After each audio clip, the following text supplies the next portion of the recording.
Hello, this is Ron Paul with your weekly message for August 13th. I recently held a hearing in my congressional subcommittee on the subject of competing currencies. This is an issue of enormous importance, but unfortunately, few Americans understand how the Federal Reserve and the Treasury Department impose a strict monopoly on money in America. This monopoly is maintained using federal counterfeiting laws, which is a bit of a stretch. If any organization is guilty of counterfeiting dollars, it's the Federal Reserve. But those who dare to challenge federal legal tender laws by circulating competing currencies, at least physical currencies, risk going to prison.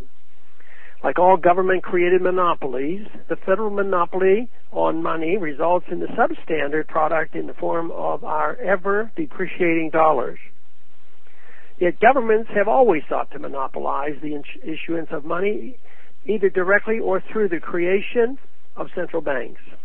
The expanding role of the Federal Reserve in the 20th century enabled our federal government to grow wildly larger than would have been possible otherwise. Our Fed, like all central banks, encouraged deficits by effectively monetizing Treasury debt. But the price we pay is the terrible and ongoing debasement of our money.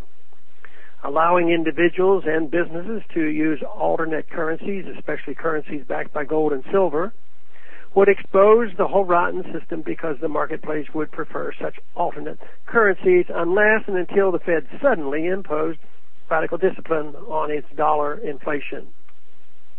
Sadly, Americans are far less free than many others around the world when it comes to protecting themselves against the rapidly depreciating U.S. dollar. Mexican workers can set up accounts denominated in ounces of silver and take tax-free delivery of that silver whenever they want. In Singapore and other Asian countries, individuals can set up bank accounts denominated in gold and silver. Debit cards can be linked to gold and silver accounts so that customers can use gold and silver to make point-of-sale transaction, a service which is only available to non-Americans. The obvious solution is to legalize monetary freedom and allow the circulation of parallel and competing currency.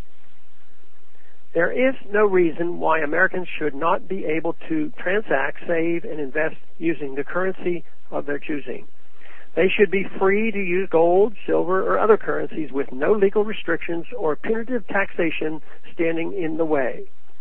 Restoring the monetary system envisioned by the Constitution is the only way to ensure the economic security of the American people. After all, if our monetary system is fundamentally sound, and the Federal Reserve indeed stabilizes the dollar as its apologists claim, then why fear competition? Why do we accept that centralized monopoly control over our money is compatible with a supposedly free market economy? In a free market, the government fiat dollar should compete with alternate currencies for the benefit of American consumers, savers, and investors. As Austrian economist Ludwig von Mises explained, sound money is an instrument that protects our civil liberties against despotic government. Our current monetary system is indeed despotic, and the surest way to correct things simply is to legalize competing currencies. Thanks for calling. A new update is placed on this number, 888-322-1414, every Monday. The written text can be found at www.house.gov/Paul under the heading Texas Straight Talk. Thanks for calling.